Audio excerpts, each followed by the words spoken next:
Alrighty, guys. So I hope you enjoyed the new segment on the podcast. But now we'll get into the review of round 19. And like I said a moment ago, it was a massive, massive round. A lot of upsets. Every single game, I think, bar one on Saturday and Friday was actually a upset. I think the Giants may have gone in favourite against the Bulldogs, but I still think that was underdogs.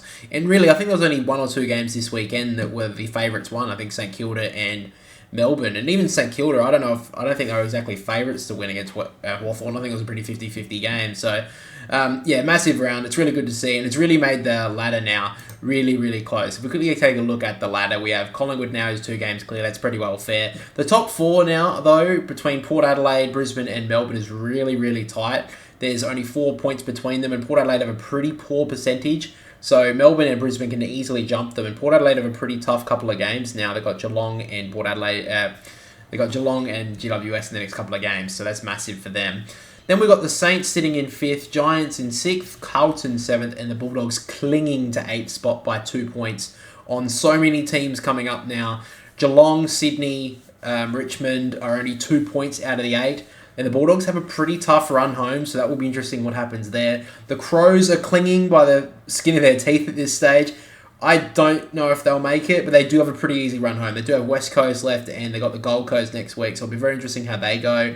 Essendon and the Gold Coast, I think they're pretty far gone now. They're only 1 game out of the 8, however, the percentage is pretty poor, so I just don't know if they'll make it, and then that's pretty much the only teams that can make it now. Freo are pretty much shot, and obviously Hawthorn, North Melbourne, and West Coast, I don't think are making it.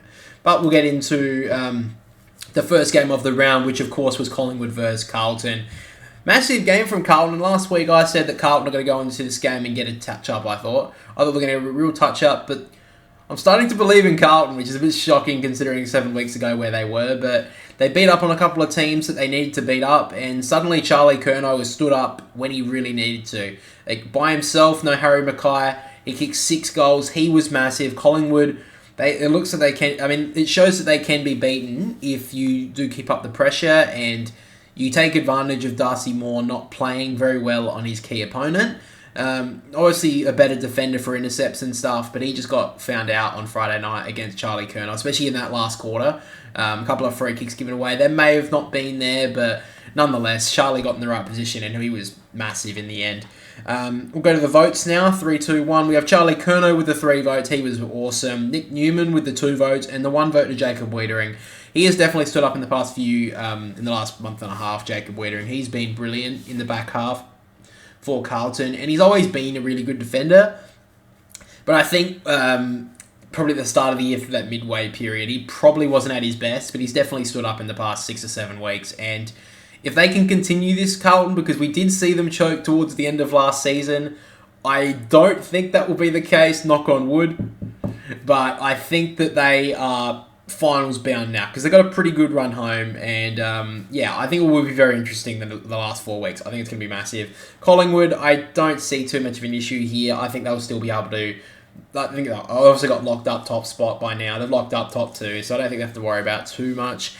But it does show a little bit of concern that, they can't win games by very much. So we saw in the finals last year, they lost 2 of their finals by under a goal. So they're not exactly unbeatable when the games get close. And in finals, it's going to be interesting if they can stand up to it. But at this stage, I still think Collingwood are the premiership favourites by far. Next up, we get to Fremantle versus Geelong. And Fremantle, they're such a weird team this season. I don't know what's happened to Freo. They had a shocking start to the season, then they had a weird mid-period where they just looked like winning every single game. They beat Melbourne, they beat Sydney, they beat a couple of other teams around them. But then they just dropped off again, and everyone thought that, Freo are just having the bad year. They just won't make finals, and they'll probably just peter away into the sunset. But all of a sudden, they go down to Kardinia Park and have somehow beaten Geelong. And I think I said this last week, that Geelong, they'll make finals because, they have a couple of games at home, and they'll pretty much make it now. And I still think they will, because they have the Bulldogs, St Kilda, Collingwood, and Port Adelaide. That's the opposite order. Just turn that around. That's their last 4 games. They do have Port and the Western Bulldogs at Geelong, so I'm still banking on them winning them. But they also have Collingwood and the Saints, and I just don't know where the Saints are. I still think they're kind of free-falling, but it's going to be interesting if Geelong make finals at this point, because they're not playing good footy. And now Tom Hawkins is injured with a calf. So he could be out for a couple more weeks. And Jeremy Cameron, he kicked 1 goal 5. He's not really in the form that he was at the start of the season. So I don't know with Geelong. It's going to be very interesting. I still think they'll make it, but that's a very poor loss, no matter what it looks like. You shouldn't be losing at home to Fremantle, considering how poor they've been a lot this season. And Chris Scott's got some words to talk to his main, to his experienced players, because there were a lot of defensive efforts in that last quarter where I think that they just thought they were going to roll over them, but they just didn't. They didn't roll over them at all. And by the way, I think I've kept on calling this round 19, but this is round 20, the review, so I'm not fixing it. Deal with it. Sorry, I just realised that. Moron. Anyway, next game we get to the... 3-2-1 votes for Fremantle Geelong. Sorry, I'm everywhere today. I've had a tough day. Anyway, 3-2-1 votes. 3 votes to Alex Pearce, 2 votes to Andrew Brayshaw, and the 1 vote to Luke Ryan. Pearce did have a couple of questions asked of him throughout this week, maybe through the last couple of weeks, about his captaincy. I still think he's a very good defender, and in this game he was massive, especially in that last quarter, in those final moments. Just was not beaten in the one-on-ones, and he was just insane. One of the best defenders in the comp. I think Freo's best line is their defence, so it was a little bit difficult for him. Obviously, earlier on in his career, he had a lot of injuries, but now that he's getting a good, clean run at it, it does show how the quality of Alex Pearce, Andrew Brayshaw, just backs it up every week. He's been probably Freo's best throughout the year, if it's not Caleb Sarong. And Luke Ryan, he's probably up there in the top 5 for their best in Ferris as well. He's been brilliant off halfback, as he always does. So not really too much to speak of with the votes there. I think that was pretty well obvious, in my opinion. But after that, we get to the Bulldogs versus the Giants, and the Bulldogs have cost another opportunity. I don't know if they make finals now. They got an awkward run home. I thought they'd beat the Giants down in Ballarat, and look, at half-time or close to the third quarter, they had a 29-point lead, and they just couldn't shut them away, and the Giants now win 7 in a row. Adam Kingsley's just got them humming along nicely, and I don't know if they'll do damage this year in finals, because I don't know if they've got the forward line to stand up, but, if Toby Green's on the way that he's been going lately, they could do anything, the Giants. They're really good to watch. They've got the Swans next week, which is a massive game for both clubs. Giants don't have the easiest run home, but I do think they'll make finals now. They just look so good in form, and they were just massive.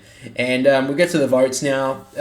Toby Green got the 3 votes, 2 votes to Tim English, and the 1 vote to Sam Taylor.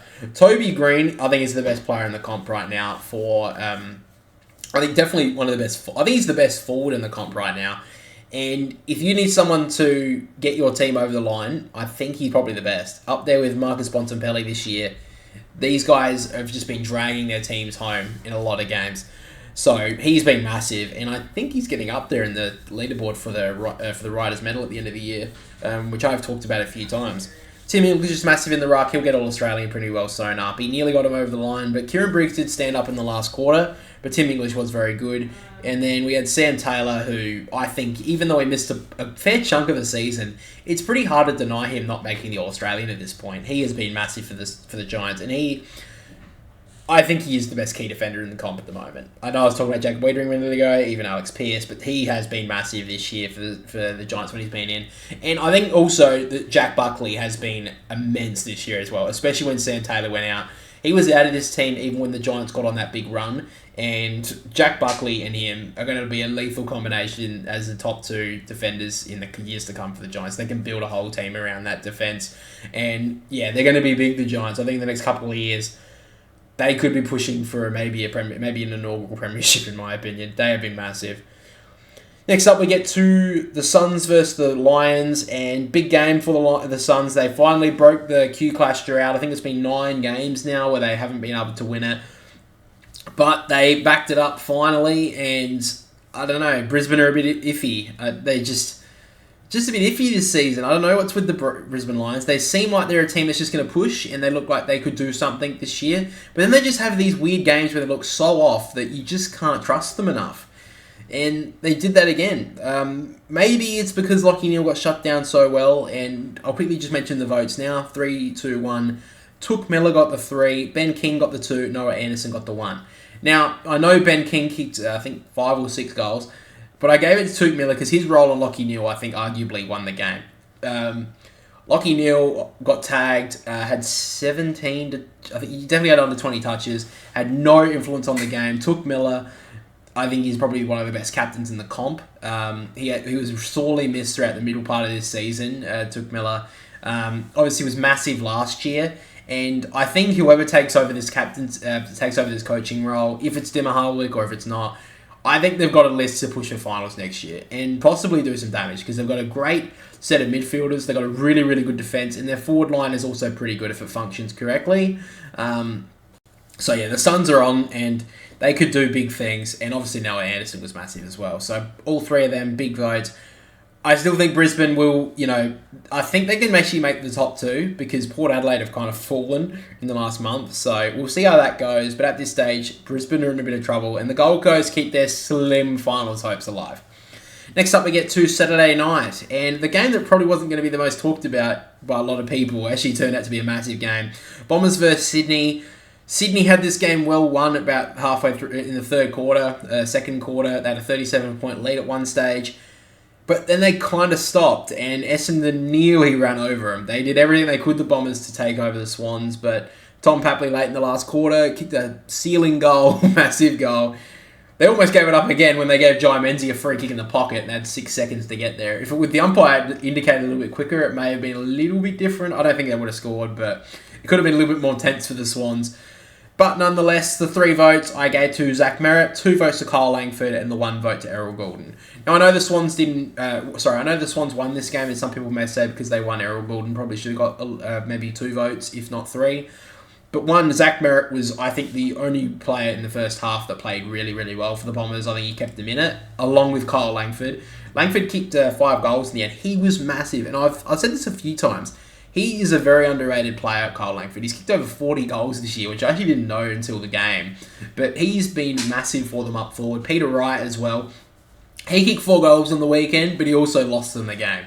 The amount of drop marks that guy did in the last quarter was bloody terrible, and it's just not good enough from Peter Wright. He's supposed to be there as a big, tall forward to take those pack marks and take those clutch marks late in games, and he just gloved so many of them and just dropped them on the ground. Even in the first half, when he had a chance to take a chest mark to give him a little bit of hope going into half time, he just dropped it. It was like easy chest mark and he dropped it on the ground. So Peter Wright's got to back it up next week. I think they've got the Eagles who got a win, but I don't think that's going to last. I think they'll get pretty well smashed next week, the Eagles. But yeah, the Bombers, who, I mean, they've been in the 8 for the majority of the year, may well have just cost themselves a final spot. And I don't know. I mean, I didn't exactly expect the Bombers to make the finals this year at the start of the year, but now I think it would be a pretty big disappointment to the fans to see the Bombers do so well this year for a lot of it, to then capitulate in the last 6 weeks. I think that'd be terrible for the Bombers. But at this stage, I don't know if they'll make it. It'll be very interesting. I think we'll have to have a couple of results go their way, but at this stage, Sydney did very well, and I still don't think the Swans will make it. I'm sorry to the other Swans fans out there like me, but I just don't think they'll make it. I think a couple of the games that they've lost this year, we lost to the Giants earlier in the year, we lost to Port Adelaide by a goal earlier in the year, and we got that draw against Geelong. If we bank one of those wins, I think we probably make it, but yeah, I think that draw against Geelong was probably the biggest one. I think that's probably going to cost us because our percentage is very good, but that draw was just not good enough, and I think that may cost the Swans in the end.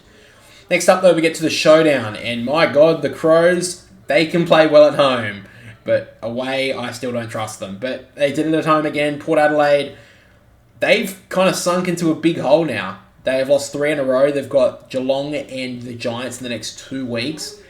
One of the teams where they haven't beaten Geelong down in Kardinia Park since 2007.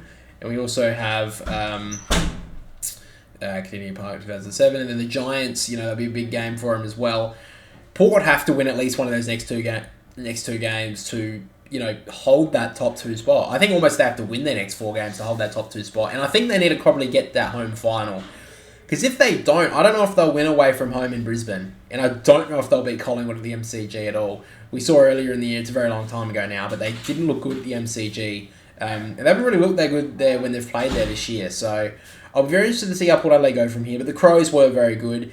Taylor Walker kicked 7 goals. Really good game from him. He finally stood up in a big game. I don't know if the Crows really... To be honest, I don't know if the Crows should keep him on the list. Maybe for 1 more year, but if he wants more than that, I don't know. It just feels like they can't develop these key forwards if he stays along. I think that's the same with Buddy Franklin and the Swans. I think they will grow a lot more without Taylor Walker there taking the spotlight and kicking all the goals. But, I mean, he's the only one there at the moment who's playing consistent footy. And, I mean, he's number 2 in the Coleman, so it's not like I would say definitely retire him, obviously. But, you know, at this stage, I don't know if the Crows can, like, build a forward line without him getting there. But I also don't know if they can do it with him either. That may be very confusing to some of you, but anyway. For the votes in the showdown, again, the 3 votes to Taylor Walker, of course, with the 7 goals. Jordan Dawson got the 2 and Rory Laird got the 1. But yeah, like I said, Port Adelaide have really got to bank these next 4 games, because if they don't, I think they'll miss the top 2 spot. And without a home final, especially against Brisbane, if Brisbane or Collingwood get that home final, I think Port Adelaide may well be in trouble in a semi-final. So, and I mean, if they go up against the Crows in the semi-final, the Crows have shown that they're way better than them in showdowns recently, because their tall forwards for the Crows just overpower Port Adelaide's defence. And by the way, I don't know how the hell the doctor let Aliir come back on the field. I think they said that Lachie Jones had a migraine. Oh, I don't know about that. I mean, he's a doctor. He's 25 years experience. I'm not saying he... I don't know. I don't want to say anything out of hand, but that look for the game did not look good at all, in my opinion. So I'm very surprised that he came back on. And to be honest, he didn't do that well when he came back on either. So I don't know if he had a little bit of shell shock as well, getting that head knock. But yeah, it didn't look good for Aliir. And Lachie Jones as well. After that, we get a Sunday, and we saw St Kilda really in that first quarter when they kicked 9 goals to 3. The game was basically buried there. Hawthorn did make a way back, and I think we're only down by 11 points at 3-quarter time, but St Kilda just ran away with it. Brisbane, we also saw Sam Mitchell just go off in his team, and I actually didn't mind it. I thought that actually showed like a little bit of passion from him. It showed that, you know, he wants to get this team a lot higher than, you know, I think they were probably expected to maybe even win this game. It definitely was 50-50, and if it wasn't for that first quarter, I think they very well could have had a chance, but they wasted their opportunities, and they wasted that big opportunity to get a win late in the season, and the Saints lived to see another day for the moment. I don't know. I still think they're in a bit of free fall. The only team they've beaten in, I think, the last 8 weeks is 3 of the bottom 3 teams. So it'll be interesting how they go for the rest of the last month. They still need to win some more games to make the finals. But it would be interesting if they did make it, because, you know, for all the talk of them missing the finals, Ross Lyon saying that they're not ready for it almost, it'd be interesting to see what happens with them. But we get to the votes now. Brad Crouch got the 3 votes, Luke Bruce with the 2, and Dan Butler with the 1. Brad Crouch had about 30-odd touches, 3 goals as well from a midfielder was massive. He was good. I think he's been very good for the Saints this year. Probably one of their best, if not, honestly, probably the best with Rowan Marshall consistently throughout the year, as well as Jack Sinclair.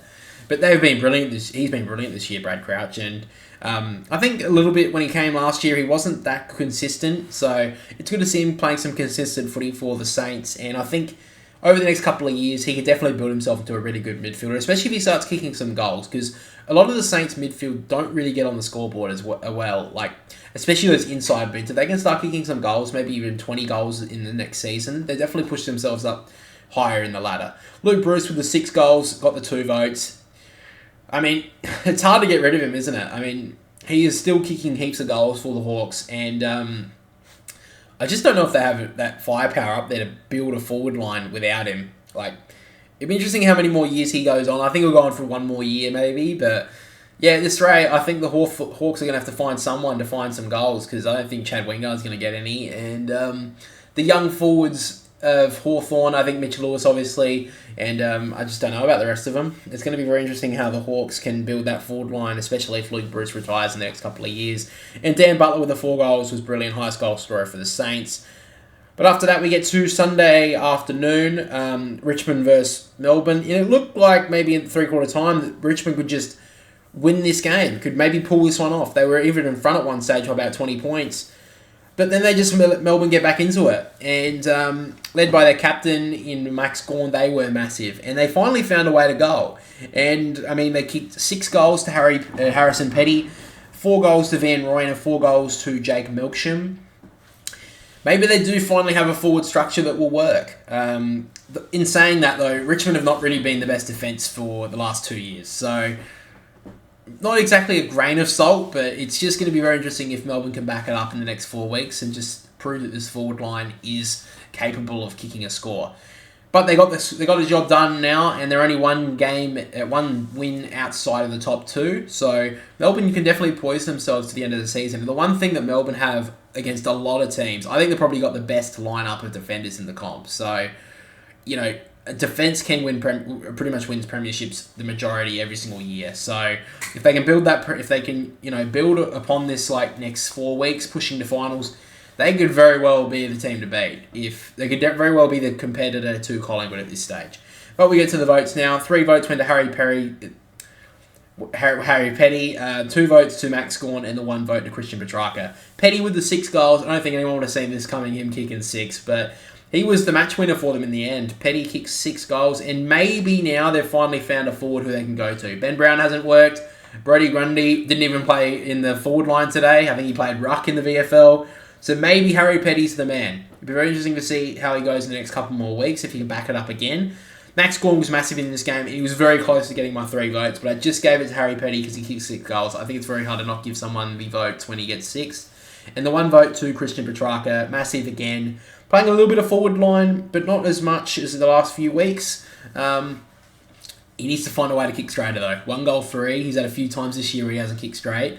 Considering the team kicked 20 goal 10, he kicks 4 goals. That just gives him a little bit more of a percentage boost as well. Not that that really matters with Brisbane at this stage. I don't know if they can beat Brisbane's percentage. But yeah, I think that's very interesting that Melbourne may have found the way to find a key forward now. Because Tom McDonald really hasn't taken it either. So hopefully for Melbourne's sake, they can use Harry Petty and he can get them over the line.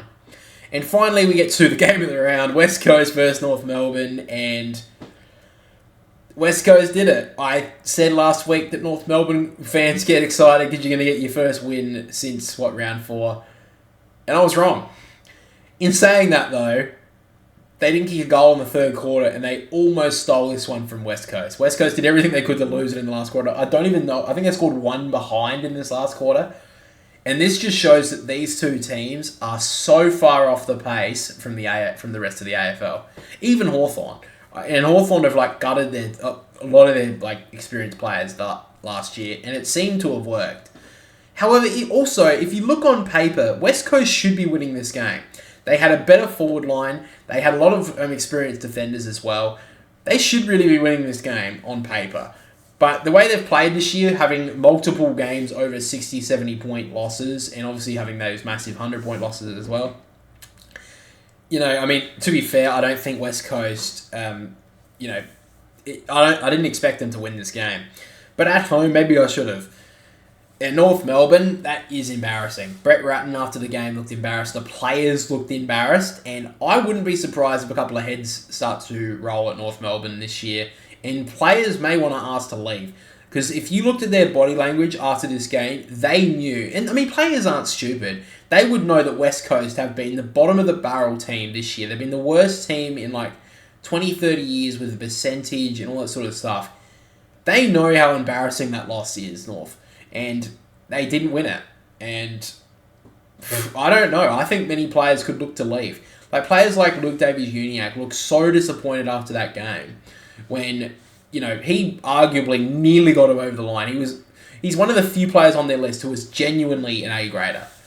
I don't think there's anyone else on that list right now who's an A-grade player. Maybe you could say Harry Sheezel, but what does that say to the list if Harry Sheezel, a player who's played, 20 games, is maybe an A-grader in your side and no one else can be claimed as that?